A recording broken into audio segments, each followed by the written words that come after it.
I was thinking about. And then I started, with a little money, I rented a bunk bed. You know what a bunk bed is, right? Okay, so nag-rent ako doon, and then my money was enough for only 6 months.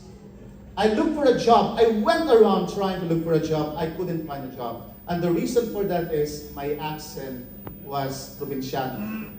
The way I was dressing up at that time was provinciano. Every time that I get interviewed, it was always about I couldn't pronounce the words properly. And probably I was not really equipped at that time. You know, when I remember when I was in San Pedro, I was still saying Santida instead of San Pedro. Or chinelas. I would say chinilas instead of chinelas. You know, all this, the way I was pronouncing words at that time. 6 months, I lost all my money. No more money, I couldn't find a job. So what did I do? I went around.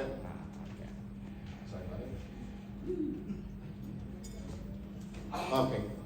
So I went around, and then finally I found myself in Luneta. Because I didn't have money, I slept at Luneta. That was my first brush with danger. Ito yung mina-encounter ako ng mga bata. Same age at that time. I was 19 or 20. Nakita ko sila, they approached me, and then one guy gave me soft drinks. And in my mind, I was thinking, I have a friend now, at that time. And then I realized that they put a drug in my soft drinks, and then I slept, I woke up the following morning with no bag, nothing anymore. No wallet, nothing that sort. Okay? But then, I didn't do anything about it. I just went around, I said, you know, they're much stronger probably than I was at that time, and much taller. Okay? So I went around. I started looking for a job. Still, nobody was accepting me. I became, to cut the long story short, I became homeless for 5 years. Homeless for 5 years in Manila. I became a person of the streets. I know Tondo a lot because I was in Moriones a lot looking for a job. Okay? I was in San Andres Bukid in Manila. I was sleeping and I was taking baths in public gyms at that time. On the 5th year, there were so many stories and so many things. Meron pa yung naglalakad ako, kumakain ako ng bigas sa may plastic. Pag mahirap ka, diba? Merong kanin sa may plastic. Kumakain ako noon, bigla akong tinagyakan. I realized that people could be so cruel. I didn't do anything. Bigla ka na lang tinagyakan. And at that time, I really realized that, hey, even if you're trying to be a good person, there are certain things that are beyond your control. Okay? And they will affect the way you think, the way you behave, and the way you live your life in the future. 5th year, a friend of mine introduced me to a family, and I got adopted by that family. In exchange of being a tutor to the 3 children. And then I became very, very religious. For some reason, I noticed that I started going to the church in Tondo, okay? And then the priest saw me, and then the priest said, probably you have a vocation to become a priest. I said, no, I don't want to become a priest. And then probably become a monk. And then it clicked. So as I mentioned, I was sleeping in the streets. This is only for illustrative purposes. And then eventually I realized that, hey, this is my life for 5 years. There is no way that I should be running away from difficulties. It's a matter of reframing your mindset. Difficulties are challenges. In fact, there was a quotation from Lombardi that I like very much. The quotation says that difficulties are like walls of challenges. The walls of challenges are in front of you, not to keep you from moving forward, but to test you whether you want your dream badly enough. So at that time, I said, I want my dream badly enough. I want to be a better version of myself. This is the reason why at that time, I started going to public libraries in Manila. I started negotiating, asking librarians whether I could access the books, videos, in order for me to know to become better. Coming up with certain skills. 5 years. Okay. Many things that I don't want to even share with you because I don't think many of you would understand. I've made certain decisions that probably ordinarily I would have regretted now, but I've always been a person of gratitude. I've never nurtured a bitter heart. And then, I became a monk. I found myself in Mindanao on the 8th year. I went to Mindanao, I went to the Monastery of Transfiguration, and then I became a monk. We were on top of a hill. We would wake up at around 2 o'clock in the morning. We would pray, and the idea there is to pray where the world was asleep. While you're sleeping, the monks were actually praying. One day I found myself teaching the children, the sons of daughters of farmers. And then the abbot, the superior, realized it, and then he said, Dr. Rex, I wasn't a doctor yet at that time. I was Dom Bernard. And he said, Dom, God doesn't want you to be here.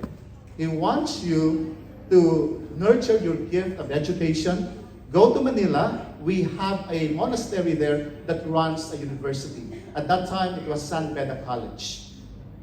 So I went to Manila, and then they realized my potential for teaching. They asked me to study at De La Salle University as a scholar, my master's, my PhD, and then they were preparing me to become the president of the college, San Beda College. I became the director for administrative services, and then one day I was in front of my laptop. I said, I entered the monastery when I was 25 or 26, and then I haven't seen the world. Okay? So I opened the laptop, and then I said, where will I go? US or Dubai? At that time, there was a movie that was very popular, Claudine Barreto's Dubai. So that made the decision, Dubai it is. And then I applied. I got a call. They were looking at, probably trying to hear my accent, etc. But I was already equipped. 1 week they asked me, would you be able to come in a week's time? And I said, not really, because I needed to ask permission because I was already a solemnly professed monk. It was like the height of being a monk. And we have a vow of stability. Once you enter that monastery, you will not be able to leave the monastery. That is why we have a cemetery inside the monastery. But I was defiant. I told the abbot, I really want to go. I want to see the world. 15 years ago, I left the Philippines and I came to Dubai. I didn't know anything about the outside world. I didn't know that we have to pay taxes. I didn't know that we have to have TIN. I didn't even know all these paperwork. I didn't even know about insurances. I was in a monastery. We were taken care of. We didn't have salary. When I came, I had my salary, and I was very, very happy.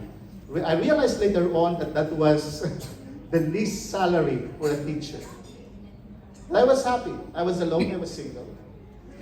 And then, when I came, when I was in the monastery, I realized my purpose. And that purpose kept reverberating in my mind when I was here. Ano ba talaga ang purpose ko sa buhay? Bakit ba ako nandito? Bakit ako isang teacher? Siguro itatanong nyo din sa sarili nyo, bakit kayo namamasukan na kung saan nandun kayo ngayon? Bakit kayo nasa sales? Bakit kayo namamasukan bilang may kung ano man sa bahay ng ibang tao? Bakit iniwan nyo yung pamilya nyo? Bakit nandito kayo ngayon? And then I realized the gift given to me by God was basically teaching. And then I said that this is the only one that I know, the only thing that I know, then the only way to make good use of this gift is to nurture the gift. So sabi ko sa sarili ko noon, nandito ako sa Dubai, mag-isa lang ako, maghahanap ako ng trabaho. Ang strength na binigay sa akin is teaching. And then I decided, I want to become the best teacher ever. That was a decision that I made. I want to become the best Filipino educator.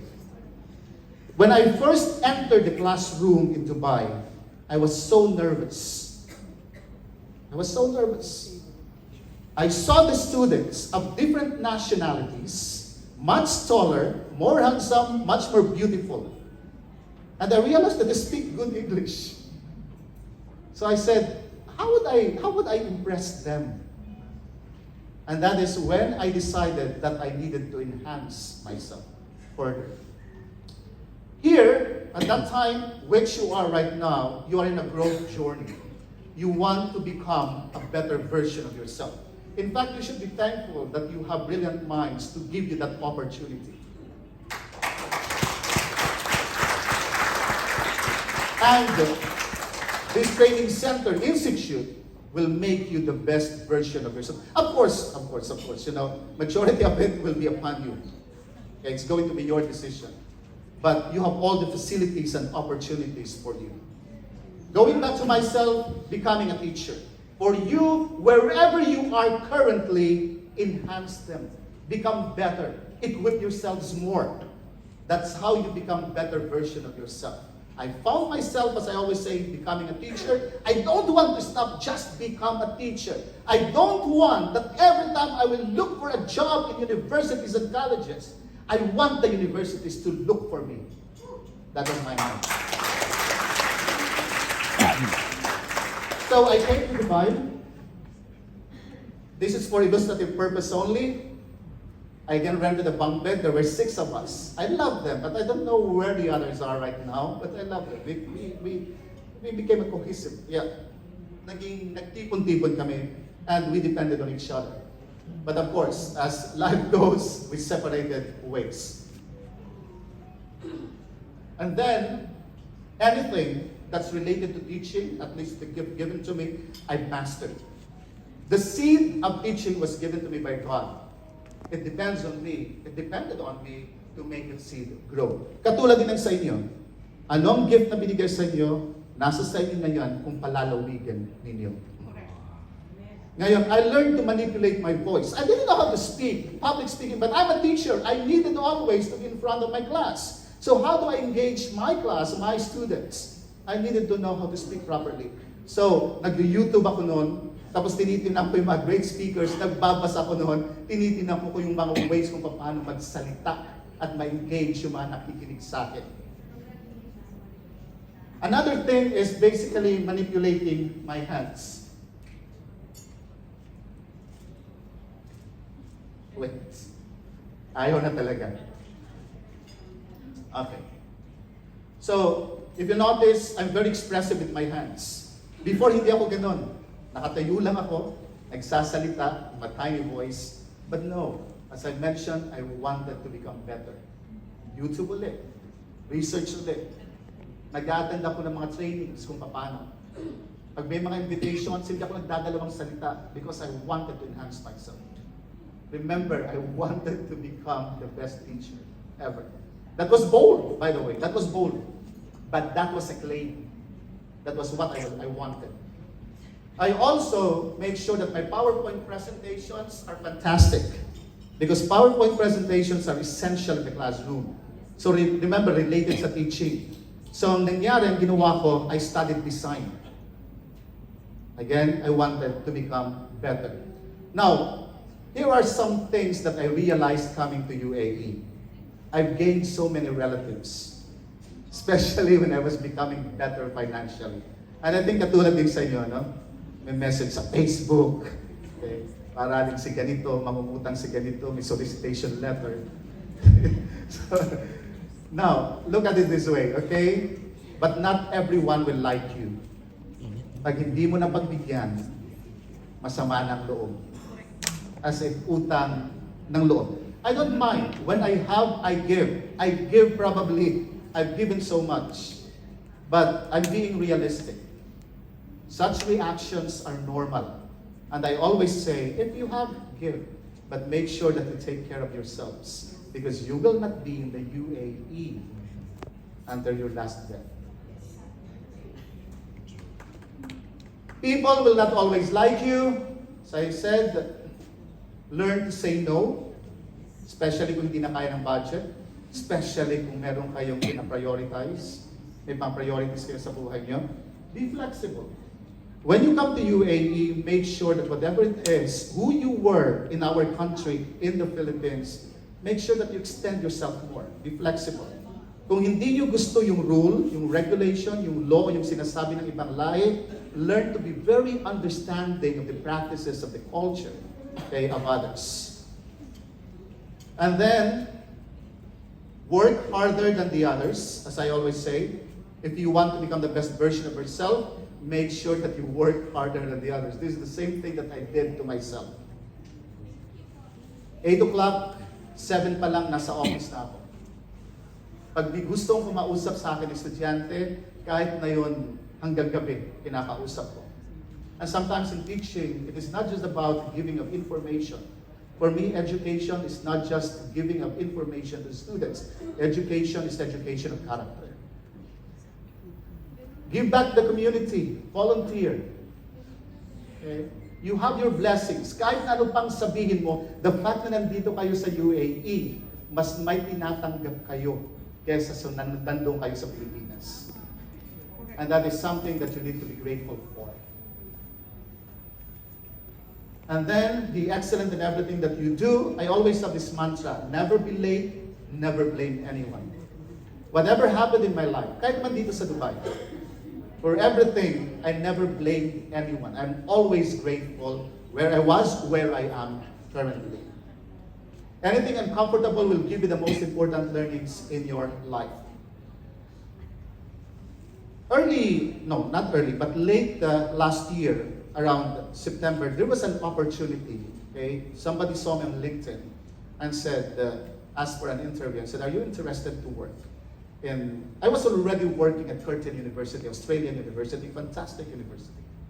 And then I said, no, okay, because I do not know, it's going to be in Abu Dhabi. I have no idea where in Abu Dhabi. It was very secretive. And then I asked a friend of mine in the Philippines. I said, there is this opportunity, and my gut feel is that this is going to be good. But I was afraid.